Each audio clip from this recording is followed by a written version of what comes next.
let's get ready for morning meeting, please. One of the things that helps create classroom community is how we welcome students into our room. And so welcoming routines allow for students to feel like when they come into a space, their humanity matters.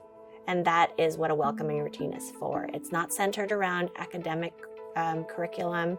It's usually a way for us to see each other as human beings before we get into the work.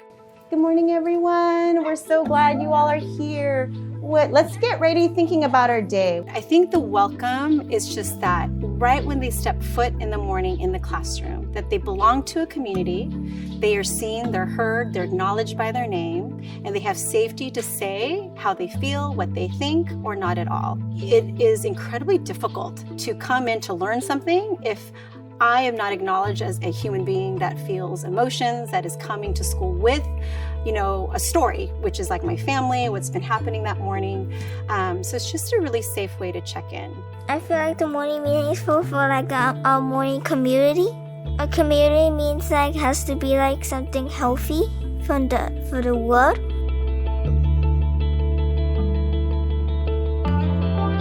For me personally, it just makes it safer and breaks the ice, so it builds more of a community. So it doesn't feel like you're just self-isolated. You feel like you're a part of a family in a way, and that you're getting to know each other. So some days Miss Para will do like a check-in, or like she'll have us come and talk to her. She's like, let's say you're not having a good day, or let's say you want to talk to her just for something. She'll let you be comfortable. She'll even ask you if you want to even announce it. And sometimes it just makes you feel more safer and just more included in an environment.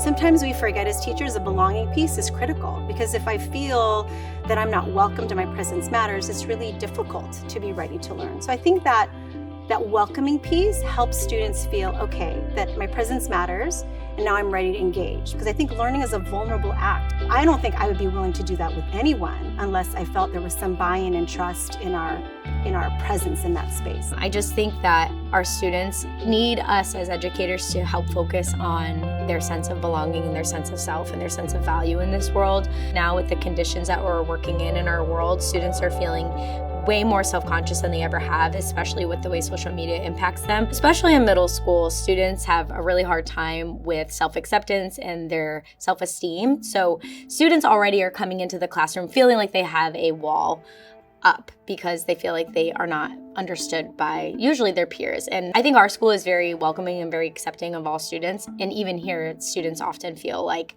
am I seen? And so a welcoming routine is a way to just give students a consistent space to know, like to reset that this is a space where you are seen, welcomed, and that your emotions, your feelings today are valued. And so especially in a middle school setting, I think that's really important, because if you're not focusing on that social emotional piece of a kid's day, then a lot of that, the emotions that a student will process, they may lash out and process in the wrong ways that are not as healthy and productive.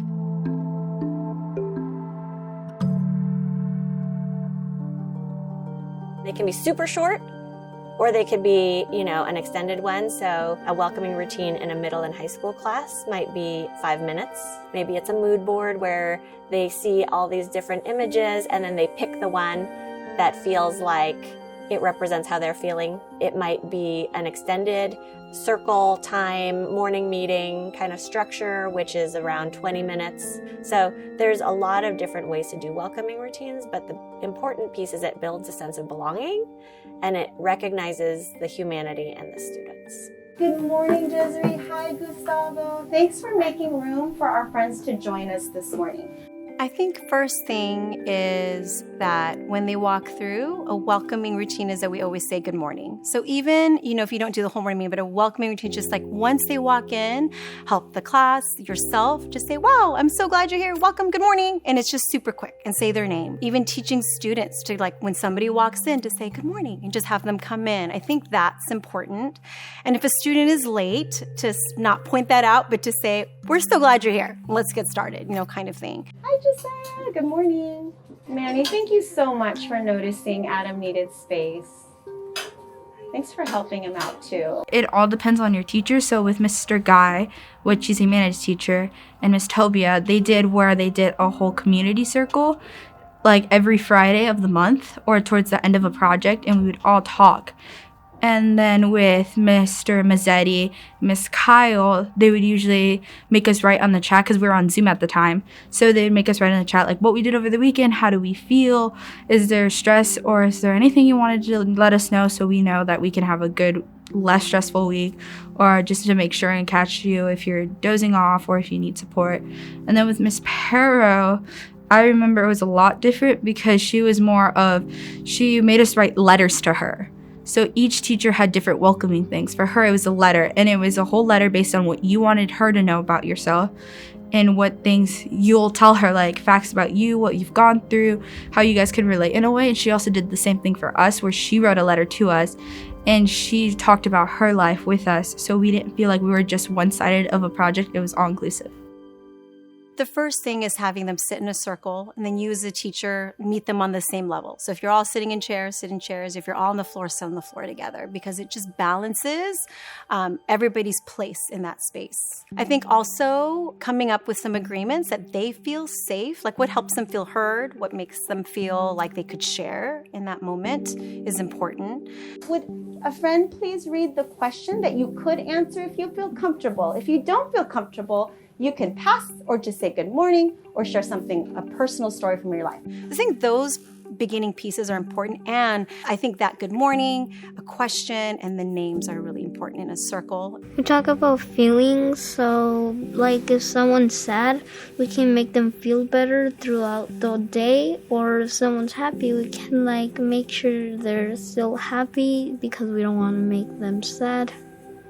And that's why we talk about our feelings. So I've usually tried to ask questions that make it safe for them, for an elementary student to share how they're feeling. So today we talked about an animal. We've done the weather before.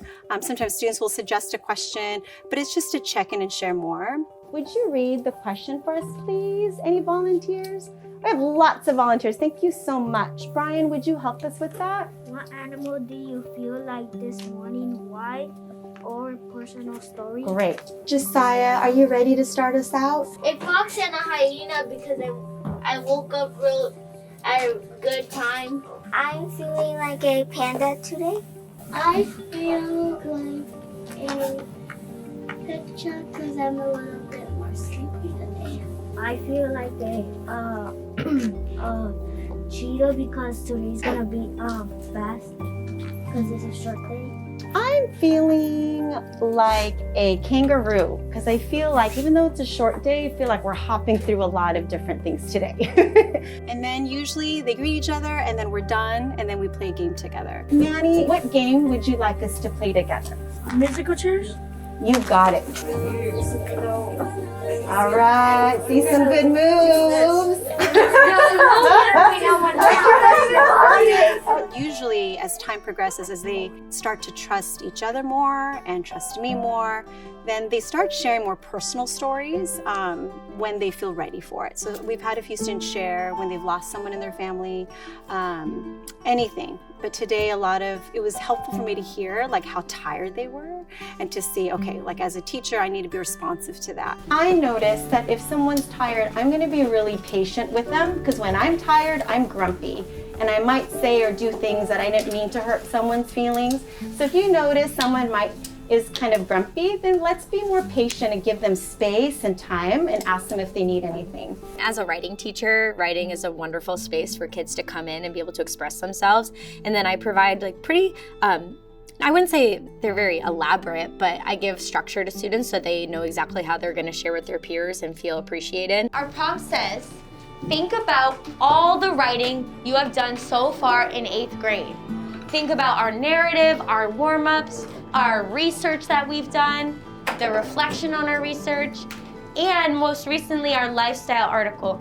And my question for you is, what is something that you feel like you have been improving on so far this year? A lot of writing when we come into the class to kind of express some thoughts or ideas, sharing out with a partner first to build that sense of trust, and then sharing out larger scale is something that often works really well in most classrooms. Make sure, team, that you're tracking your speaker.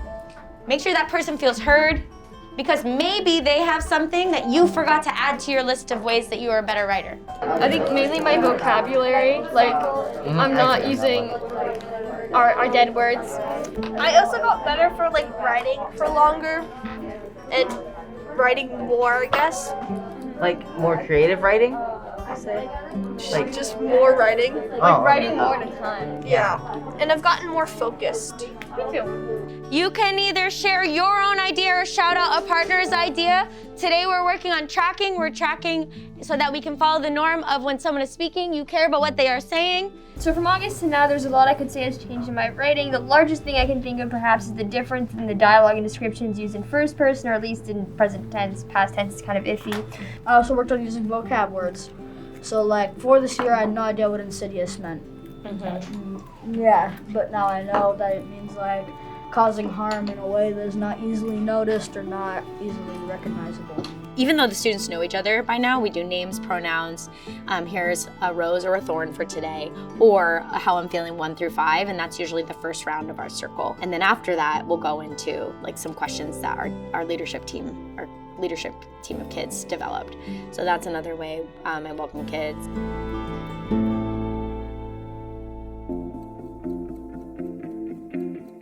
When a student has shared something incredibly vulnerable and difficult, I ask afterwards, thank you so much for trusting us with what you just shared. How do you want us to respond to you? What would be helpful? So I might give some options if a student's not sure. Like I might say, do you feel comfortable with us checking in with you privately one-on-one later?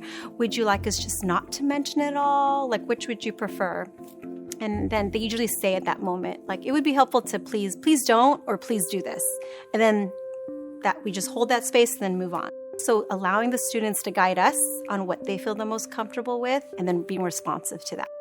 And then I will just privately check in. I'll usually ask, I really would love to check in with you later and ask more about it, only if it's helpful. Would that be okay? And then typically they've said yes, and then I'll just find a private moment to do that with them aside from morning meeting. Well, I'll often ask the student, like, how can I support you with this? Is this something that you want me to talk to your parents about? Or if it involves even parents, is this something I can talk about with my partner teacher? And they're usually pretty honest with me to let me know. There have been times too where the student already has like a next step and they just needed to vent about it. And they say, oh, I'm gonna go work on this with my mom later and I just wanted to get it off my chest. And so if it's a student who struggles to communicate and it was enough for them to say I need help, often what I'll give is a few options. I'll say, so sometimes when a student is feeling like this, they often need this or X or Y or Z. And usually from there, they can pick like an option. That sounds like a good option for me. So sometimes they don't have the words or the experience to know what to do next. So I give them some support with that. And sometimes I'll even ask, like, do you want to go take a walk? And so there's been students where we'll go outside and take a walk and they'll share some pretty important things that if I didn't know, I don't think that student would be able to learn in my classroom.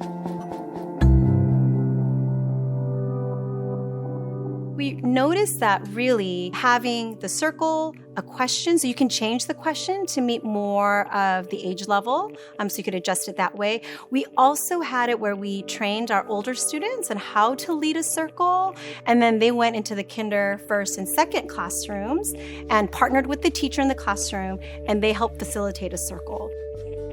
Now, with the younger students, we noticed that they might need less time to be on the rug, but sometimes it's just stamina and they want to sit through it and listen to each other. But sometimes I think the younger students, we tried to shorten it a little bit more. So maybe it's just a hand motion, a quick color, a quick word, and then moving on. And usually that helps.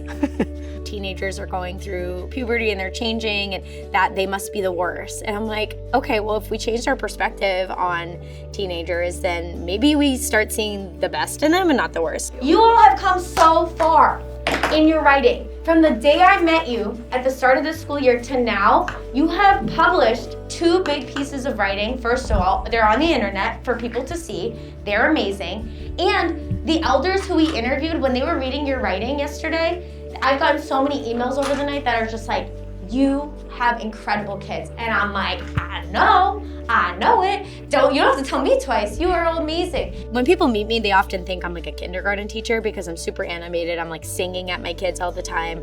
But I tell them I think 8th grade actually needs it the most because they need to be reminded that they're kids and that they are special and they are loved and they are wonderful. And just because you're growing up and you're bigger than me doesn't mean that you don't need joy and love in your life. So as I think about these kids my kids going off to high school, I always always just hope for them that there's still people that are in their corner singing at them or with them, or cheering them on, because honestly, when my kids come back to see me from the high school, that's the stuff they miss and they really need it.